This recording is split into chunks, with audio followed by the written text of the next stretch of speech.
No hay forma de escapar de ellos. Los alimentos demasiado dulces, llenos de grasas malas y ricos en energía, están en todas partes. Desde hace décadas, estos modernos hábitos alimenticios le causan problemas a nuestro cuerpo. ¿Pero qué hay del cerebro? ¿Perjudica una mala alimentación también nuestra salud mental, nuestro estado de ánimo y nuestra capacidad cerebral? Sabemos que la comida chatarra engorda, pero también puede atrofiar el cerebro. Entre tanto, también los investigadores del cerebro estudian las consecuencias de nuestros hábitos alimenticios.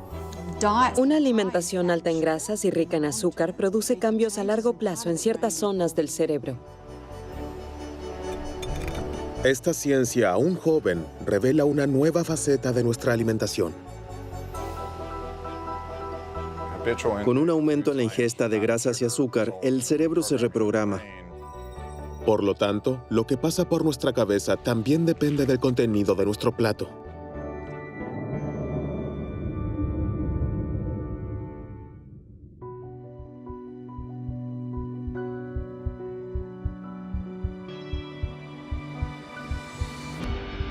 Todo comienza con las primeras comidas, antes del nacimiento. El cerebro se desarrolla durante el embarazo. Su posterior rendimiento depende de la forma en que se alimente, de lo que ha comido la madre durante los 9 meses.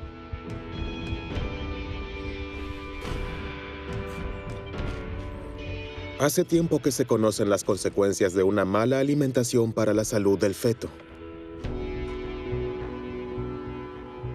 En la actualidad, en Australia, los científicos se ocupan también de los efectos de la alimentación en las funciones cerebrales. Felice Jacka es profesora en la Universidad de Melbourne.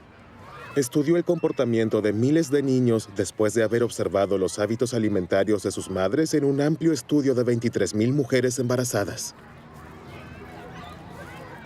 Seguimos de cerca qué comida chatarra y alimentos procesados industrialmente comían y qué alimentos saludables, nutritivos y ricos en fibra. Luego examinamos la salud emocional de los niños de 18 meses a 5 años. Por supuesto, también se tuvieron en cuenta factores como el nivel de formación, los ingresos, la salud mental de la madre y el estilo de la educación. El resultado fue evidente. Las madres que consumieron más comida chatarra y alimentos procesados industrialmente, como refrescos dulces, refrigerios salados, pasteles y galletas durante el embarazo, tuvieron hijos más propensos a la agresión y las rabietas. Esta preocupante correlación sugiere que la alimentación de la madre afecta la salud mental del niño. Esto aún no se ha probado a nivel biológico, pero Felice Jacka ya está convencida de ello.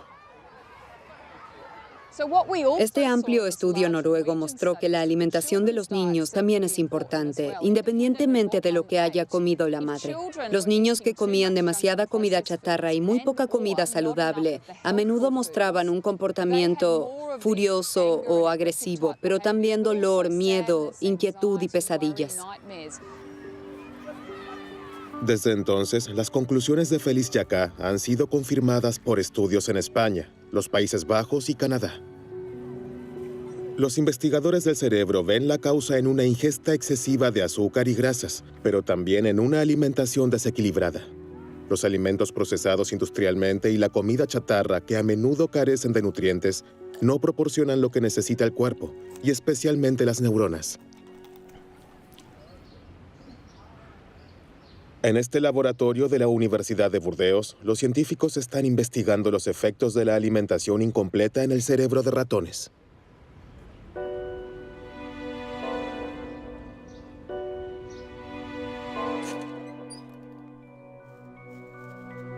Este experimento se usa para medir las reacciones de miedo. El animal tiene la opción de poder explorar la parte iluminada o esconderse en la sombra. Por lo general, el ratón siempre se toma el tiempo para explorar el área iluminada. Sin embargo, este ratón tuvo que prescindir de los ácidos grasos omega 3 durante su desarrollo. Estas son las grasas buenas, que se conocen principalmente por su influencia positiva en el corazón y las arterias. En lugar de explorar sus alrededores, el ratón se retira a un rincón oscuro que no abandona más. Está estresado y asustado. El experimento se repitió muchas veces con decenas de ratones. Para los investigadores, este extraño comportamiento se explica fácilmente. Sin ácidos grasos omega 3, el cerebro no puede desarrollarse ni funcionar normalmente, ya que nuestras células grises se componen de un 90% de grasa que el cerebro no puede producir por sí mismo. En el cerebro se encuentran junto al tejido graso las mayores cantidades de ácidos grasos poliinsaturados. Estos ácidos grasos son indispensables y como el organismo no puede producirlos por sí mismo, tenemos que ingerirlos con nuestra comida. El pescado graso, las entrañas, los aceites vegetales, las semillas y los frutos secos han sido desde hace mucho tiempo los que más aportan omega 3 a los seres humanos. Pero estos alimentos se han vuelto poco frecuentes en las cocinas de los países industrializados. La cantidad de ácidos grasos omega 3 que llega al cerebro es clave para el desempeño de sus células, pues a medida que las membranas absorben estos ácidos grasos, mejoran sus propiedades eléctricas. Las neuronas que son ricas en ácidos grasos omega 3 transmiten la señal más rápido y la red es más eficaz. En el caso de deficiencia de ácidos grasos omega 3, el funcionamiento del cerebro puede verse afectado. Grandes sectores de la población muestran una deficiencia en ácidos grasos omega 3. Por eso es importante asegurarse de una ingesta suficiente, especialmente en ciertas etapas como durante el desarrollo, cuando el cerebro necesita grandes cantidades de estos ácidos grasos. Esto también cuenta en la adolescencia, porque en esta etapa los hábitos alimenticios cambian a menudo. También en la vejez, cuando el cerebro absorbe menos los ácidos grasos omega 3, se debe aumentar la ingesta. Por eso, para que el cerebro funcione a toda velocidad, deben evitarse especialmente las deficiencias en la alimentación. Pero se debe disponer de los nutrientes adecuados y la comida debe ser variada. ¿Qué le sucede a las neuronas cuando la alimentación es pobre en nutrientes y sobre todo consiste siempre en lo mismo? El hámster europeo, que estuvo extendido durante mucho tiempo aquí en las tierras bajas de Alsacia, se enfrenta exactamente a este problema. Desde los años 60 hemos observado una disminución en la población de hámsters que ahora está en peligro de extinción. Al mismo tiempo, el cultivo de maíz ha aumentado cada vez más. Carolina Vold se preguntaba si la caída de la población de hámsters podría deberse al repentino exceso de oferta de maíz. Por ello, en un experimento de laboratorio, alimentó a sus hámsters exclusivamente con este tipo de grano. Durante la temporada de apareamiento, observamos trastornos de conducta en las hembras que se manifestaron en un alto nivel de agresividad y sensibilidad al ruido.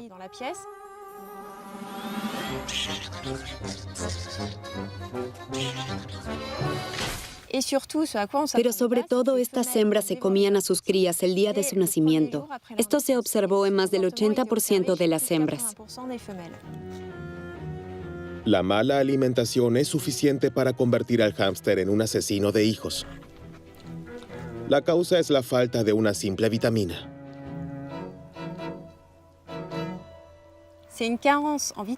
Este comportamiento inusual se debe a una falta de vitamina B3, porque después de haber enriquecido su dieta a base de maíz con esta vitamina, mostraron un comportamiento normal. Comenzaron a amamantar a sus crías tan pronto como estuvieron bien nutridas.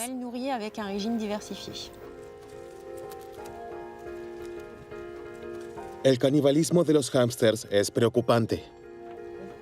¿Podría una alimentación poco equilibrada y deficiente llevar también al ser humano a un comportamiento agresivo y violento?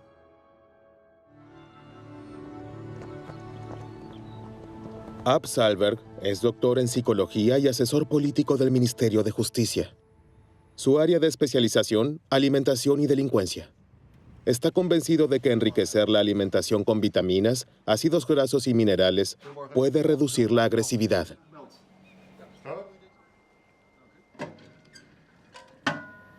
Esta hipótesis es difícil de verificar en la vida normal, porque nuestro comportamiento y nuestros impulsos están determinados por numerosos factores y circunstancias. Las cárceles parecen ser un entorno casi ideal para la investigación de la alimentación, porque allí no intervienen numerosos parámetros. Hicimos un estudio aquí en los Países Bajos con jóvenes prisioneros en 8 cárceles diferentes. Después de enriquecer su alimentación con vitaminas, minerales y ácidos grasos por 3 meses, examinamos los efectos en su comportamiento. Hubo 2 métodos diferentes de medición. Primero se les preguntó a los reclusos y al personal qué tan agresivos se sentían y qué tan agresivos se comportaban. Luego estudiamos el registro de incidentes por los cuales los prisioneros fueron castigados. Y resultó que el número de casos de castigo en celdas de aislamiento se había reducido drásticamente. En el grupo de presos cuyas comidas fueron enriquecidas, el número de incidentes disminuyó en 1/3. Así es que nuestra comida cambia nuestro estado de ánimo y refuerza ciertos impulsos.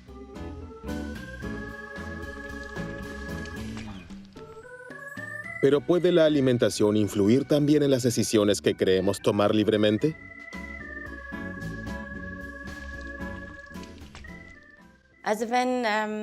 Bueno, cuando se les pregunta a las personas si creen que la alimentación y lo que comen tiene un impacto en su salud, la mayoría responde que sí. Cuando se les pregunta si pueden imaginar que la dieta también puede influir en sus pensamientos y decisiones, muchas personas no pueden imaginarlo.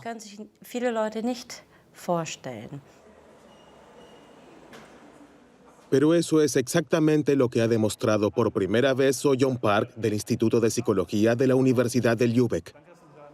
Sus estudios han revelado el mecanismo por el cual la alimentación puede influenciar nuestros pensamientos.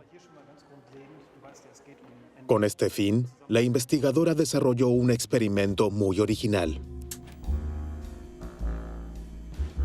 Imaginemos el siguiente dilema. El dinero sobre la mesa debe dividirse en 2 cantidades. Pero es su compañero de juego, un desconocido, quien decide esta división. Te daré 2 euros y me quedaré el resto. Si acepta esta oferta injusta, obtendrá algo de dinero, pero mucho menos que él. Si la rechaza, ambos se van con las manos vacías. ¿Qué elegiría? ¿Acepta la oferta y toma los 2 euros, aunque se sienta engañado? ¿O la rechaza y se va con las manos vacías, pero con la frente bien alta? Sorprendentemente, que tome el dinero o no depende de lo que haya comido antes.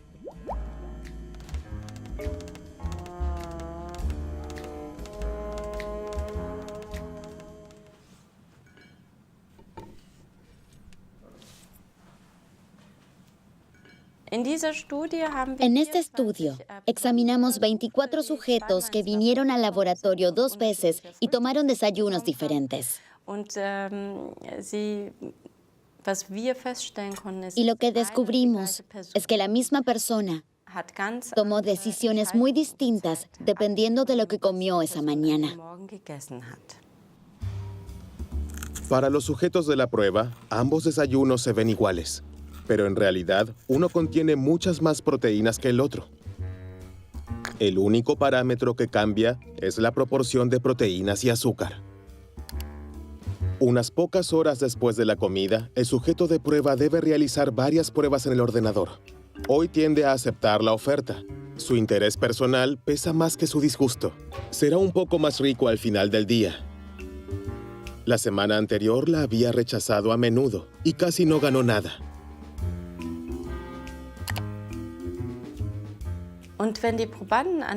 Si los sujetos tenían más proteínas en sus desayunos esa mañana, también fueron más tolerantes ante una oferta injusta. Y si tenían más carbohidratos en el desayuno, eran más sensibles a las ofertas injustas. Si el contenido de proteína es bajo, los sujetos de prueba rechazan las ofertas injustas en promedio 2 veces más. Pero ¿cómo se puede explicar este sorprendente resultado? En busca de evidencia biológica para su observación, los científicos realizaron análisis de sangre. Enviaremos la sangre directamente al laboratorio y luego la analizarán en busca de componentes hormonales y aminoácidos, especialmente las hormonas insulina, cortisol, adrenalina, ACTH, y en el caso de los aminoácidos, especialmente triptófano y tirosina.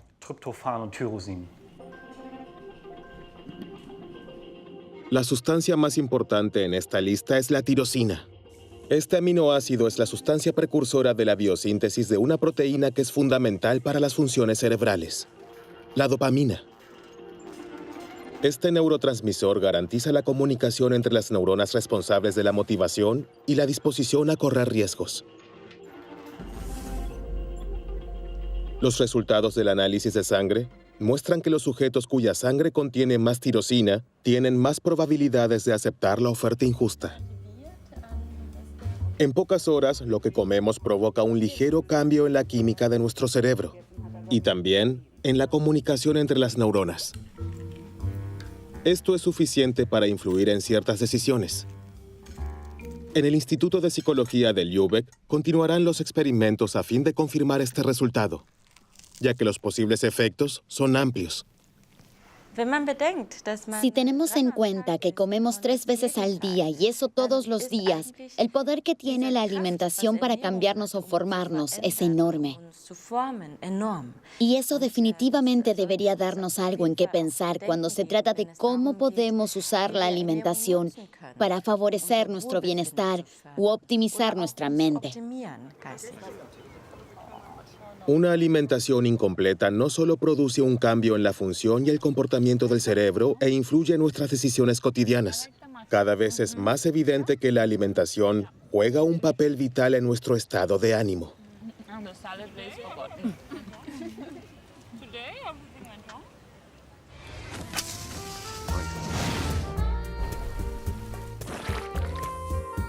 Pero ¿qué pasa con la comida chatarra rica en azúcar y grasas malas? ¿Qué pasaría si no ingiriéramos nada más que eso?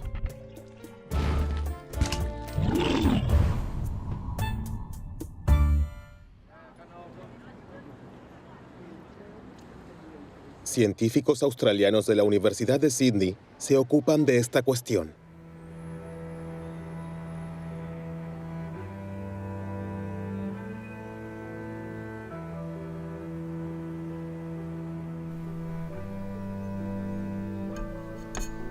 Margaret Morris dirige el único laboratorio en el mundo donde las ratas se alimentan con los alimentos producidos industrialmente que se pueden encontrar en supermercados o cadenas de comida rápida barata.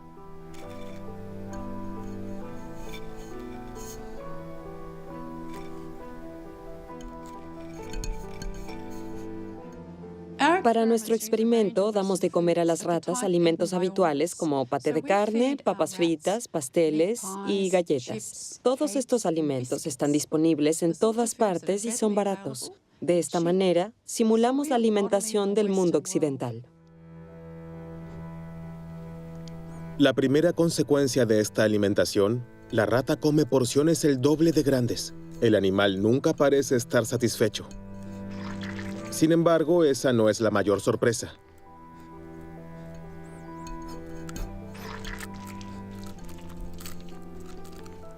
Estamos particularmente interesados en los efectos de esta alimentación en la memoria de los animales. Los medimos con la ayuda de una conocida prueba de comportamiento de reconocimiento de objetos.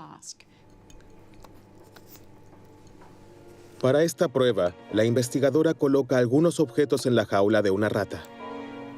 La rata inmediatamente comienza a inspeccionarlos porque los roedores son muy curiosos por naturaleza. Una vez que el animal ha explorado todo y ha memorizado su entorno, se aparta momentáneamente.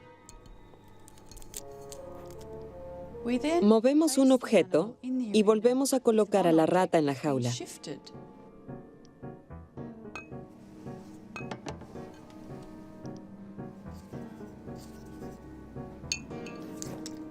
Cuando regresa, la rata pasa más tiempo examinando el objeto movido porque el otro objeto ya lo conoce. Está en su memoria.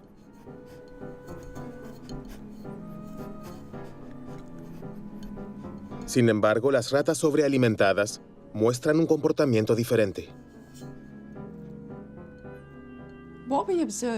Los animales que reciben alimentos muy ricos en grasas o azucarados o ambos reconocen el objeto movido con menos frecuencia.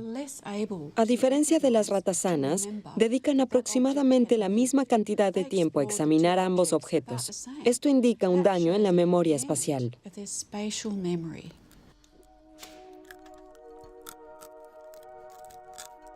Las ratas sobrealimentadas no solo tienen una memoria espacial dañada, sino también otros trastornos funcionales que son una señal de alarma para los científicos. Estos indican cambios en el hipocampo, una pequeña región profunda del cerebro responsable del aprendizaje y la consolidación de los recuerdos. Estudios recientes muestran que los alimentos energéticos también dañan el hipocampo humano.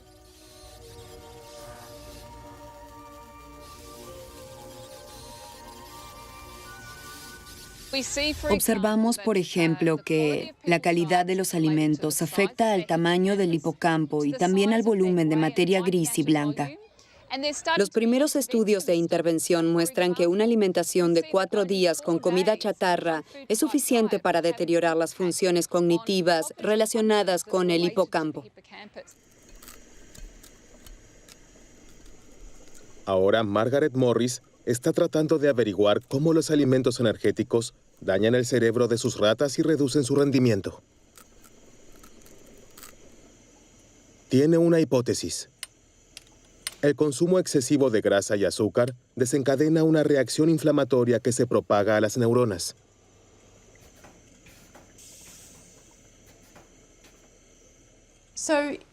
Esta alimentación provoca una reacción inflamatoria en todo el cuerpo. Sabemos esto de personas obesas, pero en este caso la reacción parece muy aguda. Pudimos observar un aumento de citocina y otros agentes inflamatorios.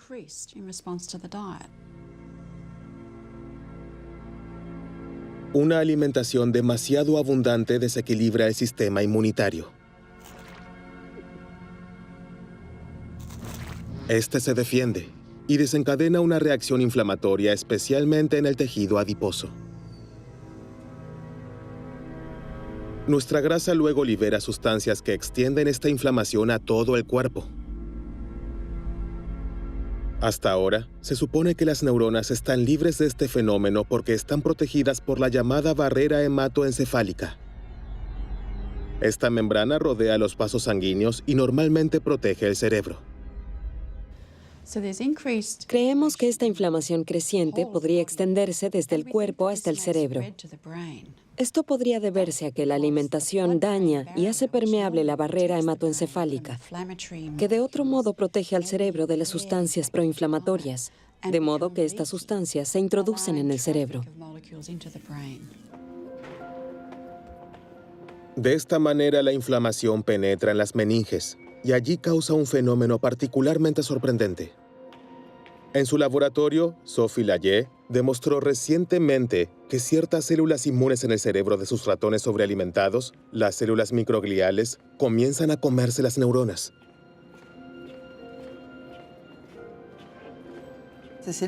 Estas células microgliales en el cerebro son importantes porque comen neuronas muertas. Sin embargo, si se descontrolan debido a una alimentación desequilibrada, también comienzan a comerse las neuronas vivas. Si esto adquiere proporciones extremas, contribuye de manera decisiva a la destrucción de las redes neuronales y de las neuronas funcionales que en realidad están sanas. Esta reacción de las células microgliales pudo filmarse in vitro. Las imágenes muestran la energía con la que trabajan. Los rojos son fragmentos de las neuronas que se comen. En el caso de un ratón obeso, su actividad aumenta frenéticamente. Ahora se sospecha que este fenómeno perjudica significativamente la función cerebral.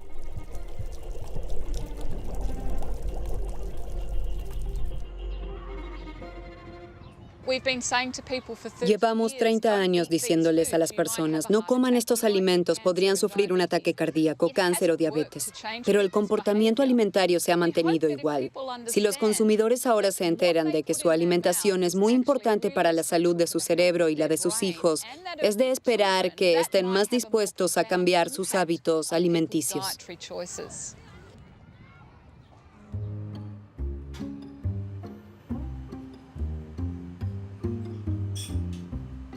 Microscopio, mini pipeta y un dispositivo de registro altamente sensible, Xavier Fioramenti posee todas las condiciones técnicas para medir la actividad eléctrica de una sola neurona.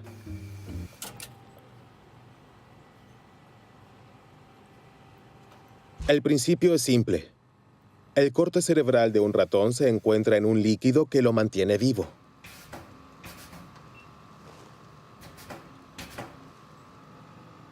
El investigador acerca cuidadosamente su electrodo. Es una tarea particularmente difícil. Ahora llevo la pipeta hacia el cerebro y la acerco a la neurona hasta que hay un contacto. Ya está. Ahora mediremos la actividad eléctrica de las neuronas.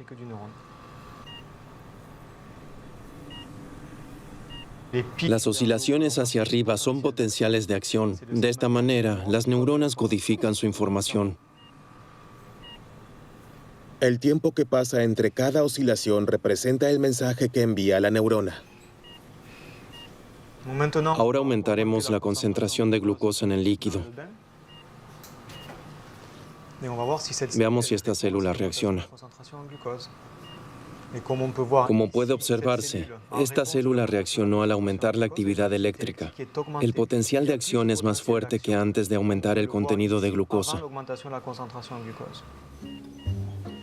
Esta señal es de una sola célula.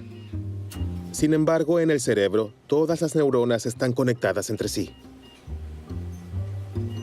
Los científicos suponen, por tanto, que la glucosa altera la actividad de todas las áreas del cerebro responsables de las sensaciones y el placer.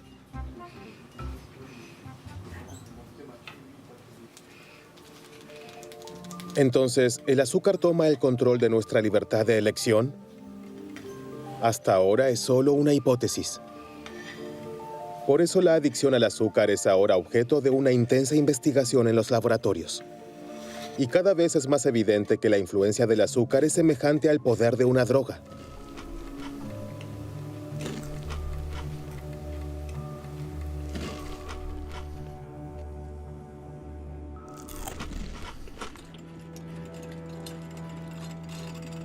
Serge Ahmed fue uno de los primeros en probar esto con un experimento muy sencillo. Primero crió ratas con cocaína y azúcar. Después de varias semanas de esta doble dieta, les presentó a los animales una opción. Aquí el animal puede elegir entre dos palancas. Una está conectada a una jeringa que contiene una droga líquida, una droga dura como cocaína o heroína. La otra palanca controla una segunda jeringa que contiene una bebida azucarada. Y se ve que el animal se decide por la bebida dulce.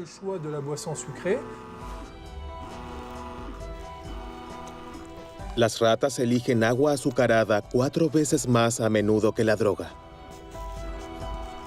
Aunque en el caso de la glucosa no hay riesgo de sobredosis, se ve claramente que el deseo no puede reprimirse.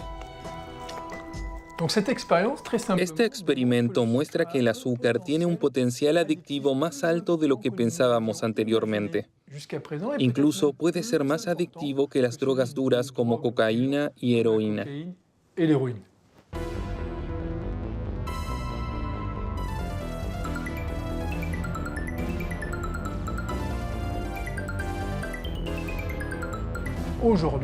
En la actualidad, nuestra nutrición es bastante desequilibrada, porque el azúcar se encuentra en una gran cantidad de alimentos.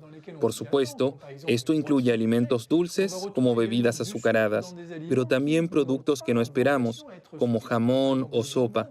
Hay muchos más ejemplos de esto, y el contenido de azúcar de tales alimentos contribuye a que las personas se vuelvan adictas sin darse cuenta.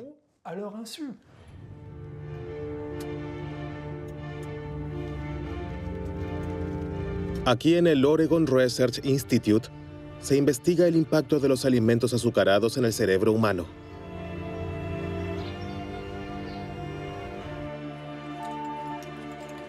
Los experimentos muestran que el consumo habitual de alimentos altamente energéticos altera los circuitos neuronales de la misma manera que lo hace el consumo de drogas. Eric Stice ha incorporado al estudio a 100 estudiantes, de los cuales la mitad comió helado regularmente todos los días, mientras que la otra mitad nunca comió helado. Todos vinieron al laboratorio a tomar un batido en una máquina de resonancia magnética, y de esta manera se les proporcionó a los investigadores una idea de su actividad cerebral. Le damos un batido de chocolate hoy y anotamos la actividad de su cerebro, en el momento en el que da un sorbo y justo antes de hacerlo. De esta manera, queremos descubrir más sobre las consecuencias neuronales del consumo de alimentos altamente energéticos. Con la ayuda de un tubo, el sujeto de prueba puede beber el batido sin mover la cabeza. Descubrimos que en el caso de las personas que nunca toman helado, el sistema de recompensa está muy activado, mientras que en los sujetos de prueba que toman helado todos los días, no pudimos observar prácticamente ninguna activación. Esto demuestra que la ingesta regular de alimentos muy altos en calorías reduce significativamente el placer del consumidor. El sistema de recompensa crea una sensación de placer. Reacciona de manera particularmente intensa al consumo de azúcar. Sin embargo, la ingesta excesiva de azúcar reduce su capacidad de respuesta, haciendo que la misma dosis de azúcar sea menos placentera en algún momento. Con su experimento, Eric Stice descubrió otro efecto que es más sutil y quizás incluso más peligroso. Al comer demasiado azúcar, el cerebro es hipersensible a las imágenes de alimentos.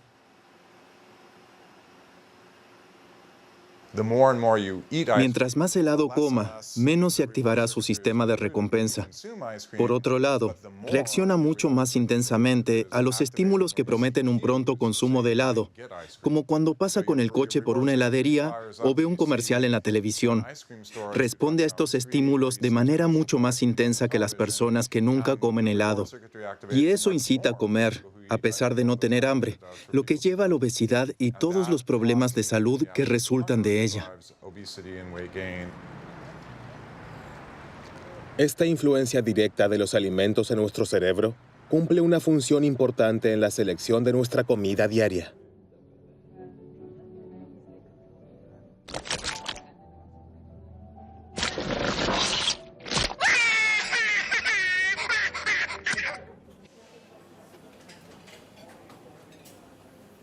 ¿Qué ocurre en el cerebro en el momento que elegimos un postre en lugar de un entremés o pescado en lugar de carne?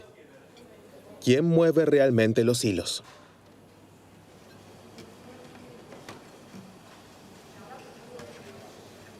El laboratorio de Carlos Ribeiro está a la vanguardia en la investigación de nuestros hábitos alimenticios.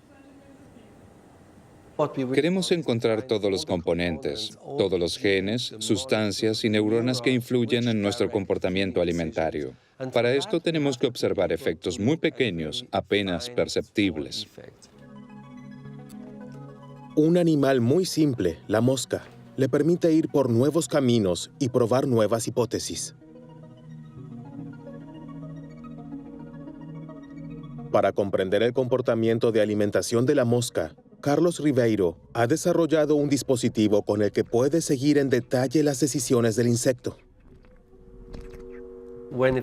Si la mosca toca la comida, podemos medirla aquí con este sensor. Este es el mismo sensor que también detecta el tacto en la pantalla de tabletas o teléfonos inteligentes. Solo que aquí no se toca la pantalla, sino la comida. De esta manera, podemos ver exactamente si la mosca opta por proteínas o por azúcar.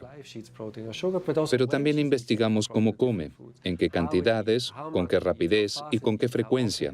Analizamos en detalle sus decisiones que son controladas por el cerebro. Con la ayuda de esta técnica, ha demostrado que la mala alimentación tiene una influencia decisiva en el comportamiento alimentario. Por supuesto, las moscas que han sido privadas de proteínas elegirán alimentos ricos en proteínas. Sin embargo, observando más de cerca, descubrió que este no es siempre el caso. A veces teníamos moscas que no mostraban un fuerte apetito por las proteínas. Quisimos encontrar la razón y comprobamos que las moscas que no estaban interesadas en las proteínas tenían ciertas bacterias intestinales. Después de numerosos experimentos, quedó claro que el apetito por las proteínas de las moscas fue inhibido por dos bacterias intestinales muy específicas. Estas dos bacterias tienen un gran impacto en sus decisiones alimentarias.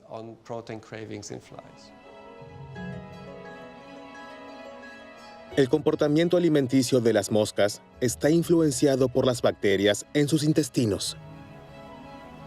Este sorprendente descubrimiento plantea una pregunta importante.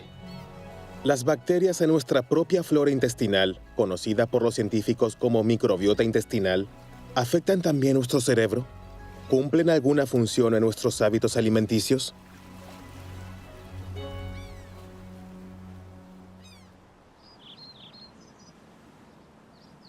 En la Universidad de Cork, en Irlanda, John Cryan es pionero en el estudio de la microbiota intestinal. Logró demostrar que las bacterias intestinales también influyen en ciertos comportamientos de los mamíferos.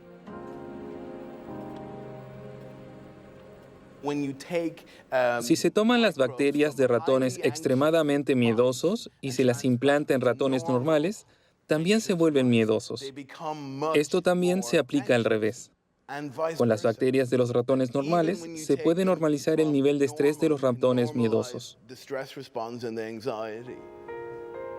Los científicos ven ahora la microbiota como una especie de mediador entre la comida y nuestro cerebro. El factor que más influye en la composición de nuestra flora intestinal es la alimentación. La variedad de alimentos es crucial. Desde el nacimiento hasta la muerte determina la composición de nuestra flora intestinal. Recién estamos comenzando a comprender cuánto afecta nuestra alimentación a la flora intestinal y, por lo tanto, a nuestro cerebro.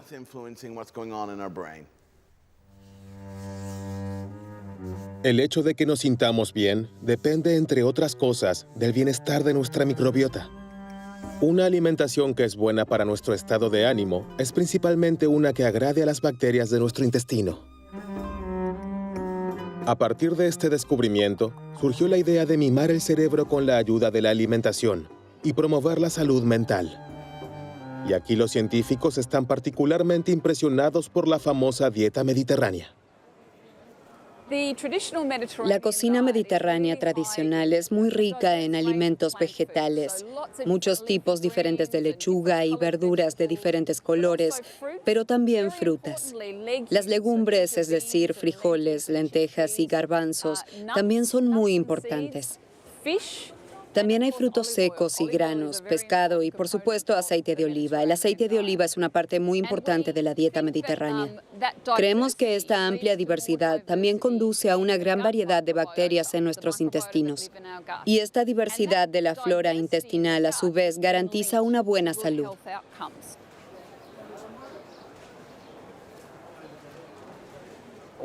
El año pasado realizamos el primer estudio de 67 pacientes con depresión severa. Recibieron ayuda de un nutricionista durante 3 meses. Al final los examinamos nuevamente y descubrimos que su cambio de alimentación estaba acompañado de una mejora en la depresión. Cuanto más estrictamente siguieron la dieta mediterránea, mejor se sintieron.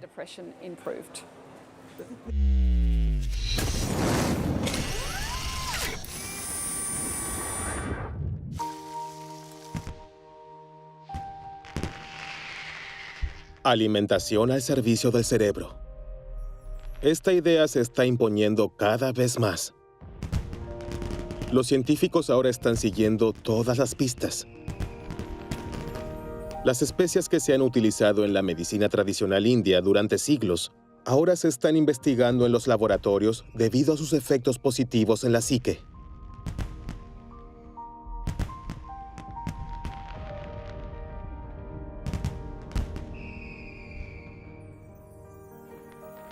Los frutos rojos también despiertan grandes expectativas. Los polifenoles que contienen son capaces de reactivar las neuronas dañadas.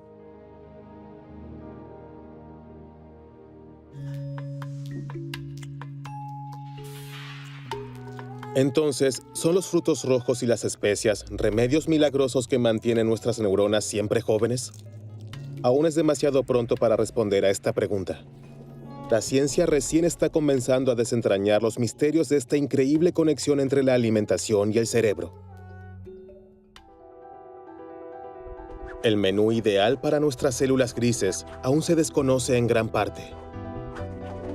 Sin embargo, una dieta variada y equilibrada que no contenga alimentos procesados industrialmente y azúcares, y que incluya muchas frutas y verduras, parece ser la mejor receta para mantener nuestras capacidades mentales. A mi abuela le gustaba decir, eres lo que comes, así que come bien. Y la ciencia comienza a reconocer cuánta razón tenía. ¿Podemos reducir la tasa de criminalidad previniendo las deficiencias en la alimentación? Es demasiado pronto para decir definitivamente que una alimentación saludable afecta nuestro comportamiento. Cuantas más barritas de chocolate comemos, mayor es la tentación, así que comemos más. Alimentamos el monstruo que llevamos dentro. Lo mejor que pueden hacer es alimentar a sus hijos de manera saludable y que no se acostumbren a esas porquerías. Acabo de decir porquería, lo siento.